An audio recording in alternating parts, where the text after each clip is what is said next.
আজ শেরপুর জেলার উন্নয়নে ৫ দফা দাবিসমূহ বাস্তবায়নের জন্য নাগরিক মানববন্ধন অনুষ্ঠিত হয়েছে। শেরপুর থেকে আনোয়ার হোসেনের পাঠানো তথ্যচিত্রে থাকছে বিস্তারিত। এই মানববন্ধন আয়োজন করেন শেরপুর প্রেস ক্লাব ও মানববন্ধন শুরু হয়েছে ১১টা থেকে ১২টা পর্যন্ত। ১ ঘন্টা অস্টিমতলা মোড় হতে থানার মোড়, নিউ মার্কেট, কলেজ মোড় এবং শাপলা চত্বর মোড় শেরপুর জেলার শহরের প্রধান সড়ক জেলা শহরে এই মানববন্ধন হয়েছে। বিভিন্ন বক্তাদের দাবি শেরপুর জেলা আমাদের মেডিকেল কলেজ, বিশ্ববিদ্যালয়, রেললাইন, পর্যটন কেন্দ্র ইত্যাদি মানববন্ধনে উল্লেখ করা হয়। উক্ত মানববন্ধনে সভাপতিত্ব করেন মোহাম্মদ কারণ রেজা, সভাপতি শেরপুর প্রেস ক্লাব। সঞ্চালনায় ছিলেন মোহাম্মদ মাসুদ হাসান বাদল, শেরপুর প্রেস ক্লাব।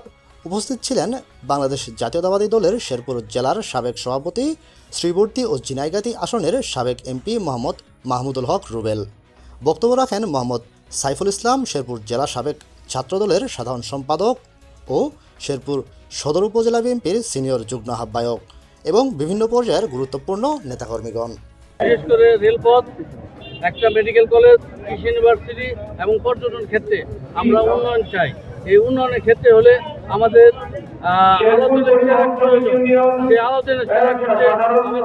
স্বাস্থ্যসেবা উন্নয়ন করা, খাতে উন্নয়ন করা, শিক্ষা খাতে উন্নয়ন করা, উন্নয়ন শেরপুরবাসীদের প্রাণের দাবি। জনাব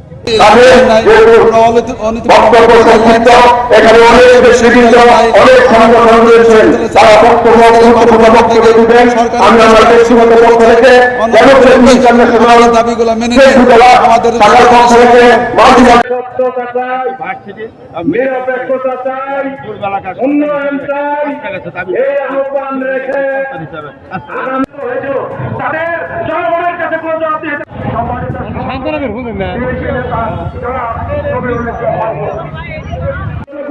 আমি আমার বক্তব্য শেষ করছি।